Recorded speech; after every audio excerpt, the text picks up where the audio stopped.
Thanks for tuning into the Texas Scratch King channel. In this video, you will hear about establishing a bloodline. Selection of brood stock and breeding styles. By Amy Greenwood-Dudar. Mrs. Greenwood-Dudar begins with, one of the most frequently asked questions at the ADBA office this last year has been, how do I become a breeder and establish my own bloodline? The answer could encompass a whole book. So I will begin by breaking down the question into a few of the fundamental parts.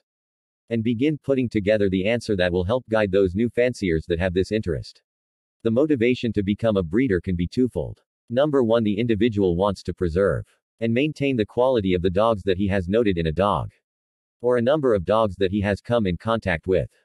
Or number two, the individual wants to improve or incorporate a new characteristic into a family of dogs that he is involved with. Breeding a litter of pups is not the same as becoming a breeder and developing a bloodline. Many fine dogs have been produced by the former. But to continue to develop and refine the finest characteristics of the breed into a family of dogs that breed true for these characteristics is the definition of a bloodline. And the ultimate goal of a breeder. We have within our breed bloodlines that are known for producing great dogs as well as bloodlines that are known for producing mediocre dogs with certain problems. For example, conformation faults, health issues, temperament faults, etc. The newcomer that is interested in developing a bloodline must understand that it is more than having your name carried as a part of the registered name of the dog. It is the development of a family of dogs that breed true for the breed characteristics that you deem as essential and desirable, and that have been selectively bred into your family of dogs. Becoming a breeder and developing a bloodline demands that you establish a breeding plan. Number one is to identify those breed characteristics that you want to see reproduced in the dogs that you will produce. Identifying your individual list of characteristics that you want to develop in your bloodline requires that you are familiar with the breed character and are knowledgeable about the breed standards that have been established by the experts within the breed. You will also need knowledge about structural soundness and genetic health issues within the breed. Number two is to develop your eye for a dog. To be able to evaluate one dog from another in terms of those traits that you are breeding for. This is a tall order for someone new in the breed. And it is the reason why many longtime fanciers spend years and years in the breed before starting their careers as breeders. Newcomers can expand their knowledge by becoming involved with local breeders and fanciers in their local area. Attendance at shows and weight-pulling events. And talking to judges and exhibitors about the dogs can also enhance one's understanding. A study of the literature available about the breed and about dogs. Genetics and breeding in general is also essential. The breeding of fine dogs is an art with a strong scientific basis. What a breeder seeks to produce, the ideal that he formulates, is self-expression, the fulfillment of the creative urge. That lies the joy of breeding dogs. The emphasis a breeder places upon soundness. A great head or the dog's correct front end or back end declares his own nature. The breeder who would achieve a consistent color or size at the cost of breed type or honest structure is a different kind of person from one who prefers a correctly made dog.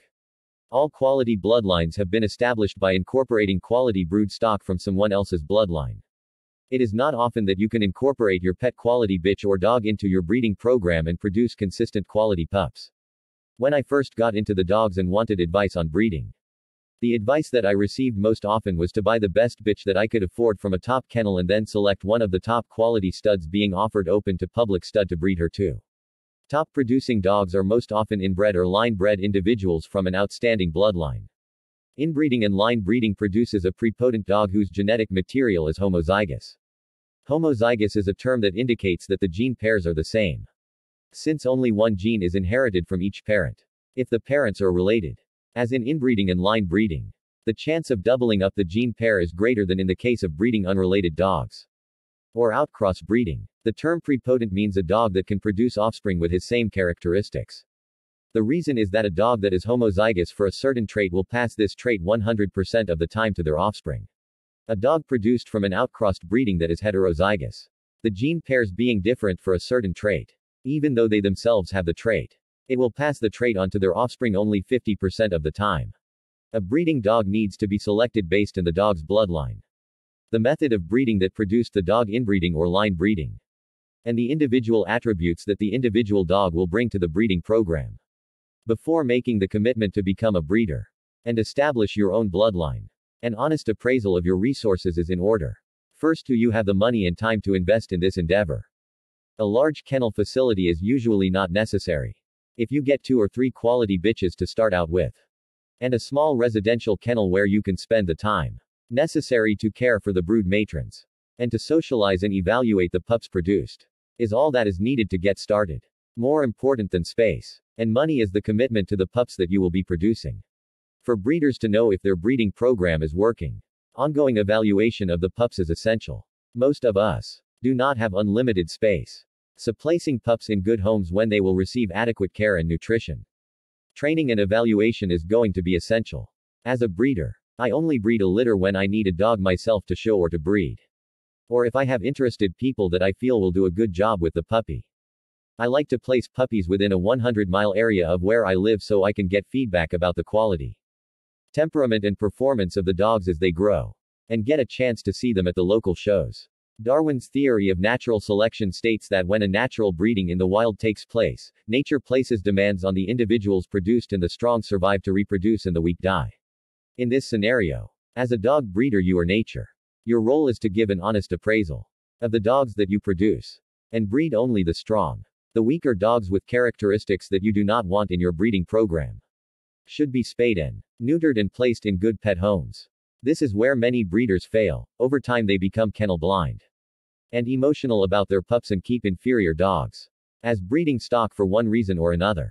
Many times a breeding partnership works best as husband and wife, or kennel partners cause they can keep one another on track about the quality of the offspring that is being produced, what dogs should be kept, and which needs to be sold or placed in pet homes. At this time, I think I have presented readers and would-be breeders with a lot to think about. In a follow-up article in the next issue of the Gazette, I will discuss the evaluation of a pedigree, the selection of a stud dog and the utilization of different types of breeding, for example inbreeding, line breeding and outcross breeding and the strengths and limitation of each. Establishing a bloodline Part 2. Selection of brood stock and breeding styles. In the last issue of the Gazette, I covered some of the important issues that need to be considered when one makes the commitment to become a breeder of quality APBTs. This second article, I hope will give novice breeders more information on the next steps to take in moving the breeding program forward in establishing your bloodline. Once a breeder has developed a breeding plan, an evaluation of the brood stock that you are going to be using is the next step. First and foremost, the individual stud dog or brood bitch must possess the outstanding traits that the breeder is looking for in the offspring. The mating of animals with similar characteristics tends to produce offspring that resemble themselves. This is known as like-to-like, type-to-type or positive assortive mating. It is obvious that breeders should avoid mating animals with the same faults, as this type of mating will also tend to produce offspring with those faults set within the family of dogs. An analysis of the dog's pedigree is the second but equally important step that must be considered in the selection of brood stock. For novices, a dog's pedigree is usually meaningless. For the experienced fancier, the pedigree is a profile of genetic potential, containing an unlimited amount of information. Knowledge about the individual dogs in the pedigree can be obtained firsthand from the dog's breeder. Pictures and information on the dogs can frequently be obtained from the numerous breed magazines and breeders' websites. Confirmation and weight-pulling titles on the individual dogs can also be used in compiling your database of information on the dog's pedigree. After a number of years into a person's breeding program, the breeder will have first-hand knowledge of the dogs making up the pedigree of the breeding stock. Also, a database of information concerning the littermates as well as offspring from repeat breedings should be available to the breeder. This first-hand information will always be the most reliable if the breeder remains objective in his evaluation of his pups. Pedigree analysis will also reveal the style of breeding that produced the stud dog or brood bitch. Why would this be important? Certain styles of breeding, namely inbreeding and line breeding, tend to fix and preserve desirable traits by increasing homozygosity of the genes. This means that the gene pairs are the same. Since the gene pairs are the same, the genes for their quality will be passed to the dog's offspring 100% of the time. Outcross breeding increases heterozygosity of the genes. This is where the gene pairs are not the same. Dogs that are the product of an outcross breeding will pass the genes for their quality traits to their offspring only 50% of the time because most of the time their genetic makeup is heterozygous. The value of a stud dog or brood bitch lies in the dog's ability to consistently and predictably pass specific traits to their offspring. This is spoken of as being prepotent. This is what we are looking for in our brood stock. The ideal brood bitch or stud dog would be a dog that has the traits that the breeder was looking to produce, and would be the product of an inbreeding or line breeding. Now let's talk about The styles of breeding starting with inbreeding. Inbreeding is usually defined as the mating of closely related individuals. Some references include half-brother to half-sister mating, as well as brother to sister, father to daughter, mother to son, grandsire to granddaughter, and grandam to grandson breedings as examples of inbreeding. Other references define closely related as brother to sister or closer. Another way I like to think of inbreeding is mating the individual dog to a dog that is in the dog's pedigree. Regardless of how you define it, the goal of inbreeding is to fix and preserve the traits that the breeder is looking for by increasing homozygosity in the dog's genetic pool. You can calculate the inbreeding coefficient, or the probability of the genes being homozygous, by looking at the number of times that a certain dog is present in the dog's pedigree. In every generation, each parent transmits only one half of his or her genes, and each subsequent generation again reduces the genes from an individual in half. In other words, 50% in the first generation, 25% in the second generation, and 12.5% in the third. When the same ancestor appears in the pedigree of both the sire and dam, it increases the probability that the same genes will be present in the offspring, and that they will be homozygous. From breed to breed and bloodline to bloodline, the popularity of inbreeding can vary. The more sound the bloodline void of structural faults and health problems, the more successful inbreeding will be. This is because inbreeding leads to random fixation of traits, increases homozygosity of the genes, and for some genes, can cause inbreeding depression. Some genes causing detrimental health effects are only expressed in the homozygous state. They remain hidden recessive until, as a consequence of inbreeding, the genes are made homozygous. You then see the trait expressed in the offspring. One example of this is the gene causing juvenile cataracts in the Boston Terrier. When mating two dogs that are heterozygous or carriers for the gene together, the probability is 25% of the bad genes becoming homozygous and causing blindness in the affected offspring. In the heterozygous or carrier state, the dogs are unaffected and will have good vision. A breeder could be totally unaware of a dog being a carrier for this gene unless a thorough pedigree analysis was done for this trait, or when the dog produces an affected pup. Within a breed, it is not uncommon to see a breeder use half-brother to half-sister breedings with great success for about 4 generations, and then run into a brick wall where they find that a bad trait that was occasionally seen is now being expressed 100% of the time in the offspring. This is because of the fixing of the trait within the family because of the resulting homozygosity of the genes. Knowledgeable dog breeders can use inbreeding as an effective tool to achieve specific goals and to enhance desired traits, if they are carefully alert for developing problems. Many novice breeders feel that inbreeding is the only way to develop their own strain or bloodline. In the wrong hands, inbreeding can be dangerous. If the novice starts with a fair or poor quality dog, then begins to inbreed to one of the close relatives, they are likely to run into more trouble than success. If one plans to use inbreeding in their breeding program, the breeder must have a high quality, sound brood stock and a knowledge of what was behind them before deciding to use inbreeding in your breeding plan.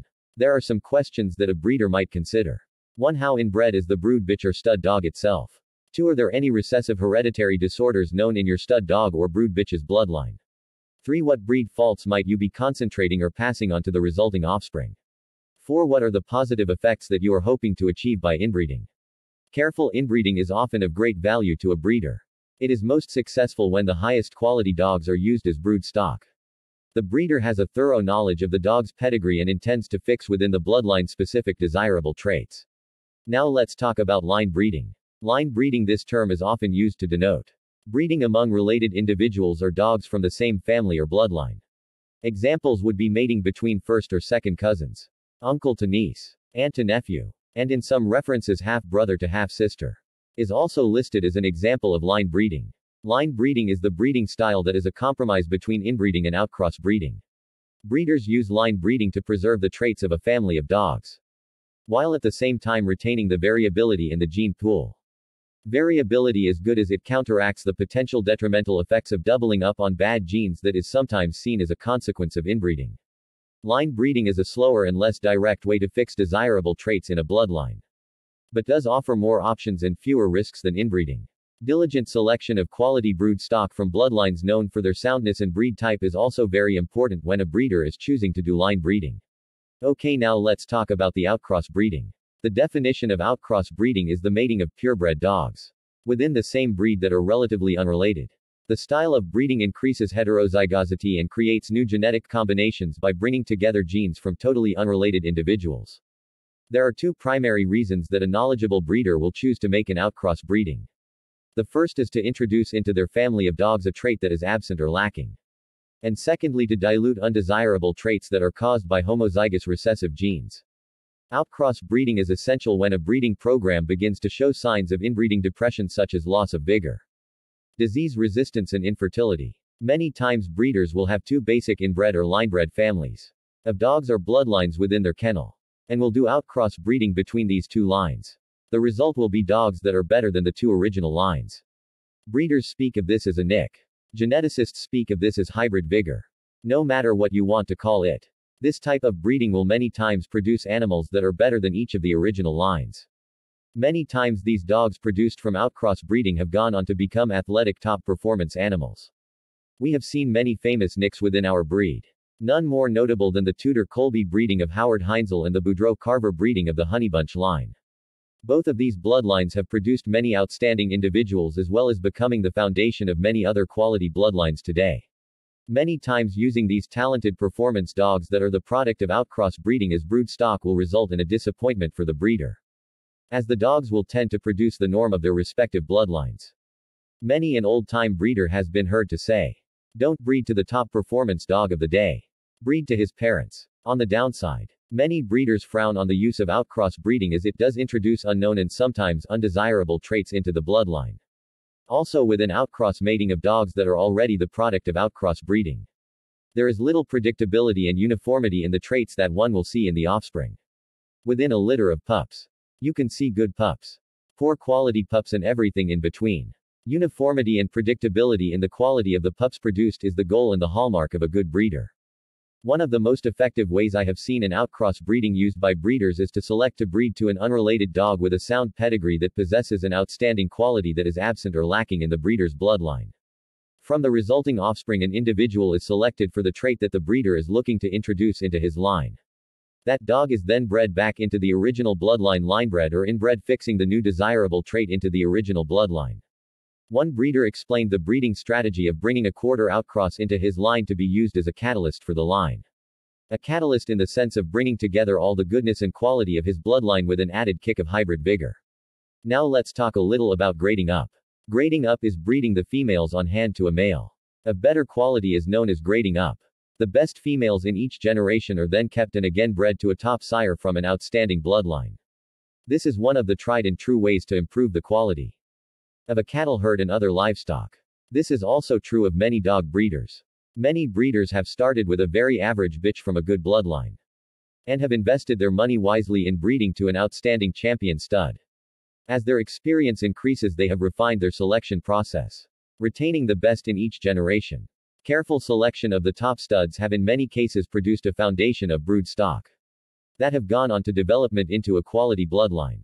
There have also been many examples of breeders going astray and developing bloodlines that have consistently produced average or inferior dogs because of loss of focus into the selection of quality brood stock, or chasing after the latest fad in breeding style or individual dogs. Selection of breeding stock, the pedigree analysis, and the styles of breeding are all tools that a breeder can use to develop his bloodline of dogs. High standards, diligent pedigree research, and honest evaluation of the dogs the breeder is producing are also essential to guide the breeder to a successful program. What might work for one breeder may or may not work for another. This is why breeding dogs is considered as much as an art as it is a science. In the next issue of the Gazette, I will present a look into some breeding programs of some top breeders as examples to demonstrate the principles that have been outlined in my first two articles. Thanks again for listening to the Texas Scratch King channel. Please don't forget to subscribe, like and share the video and hit the notification icon, so you know when a new one drops. Until the next time, my friends, as we always say, never submit to life and keep scratching every time.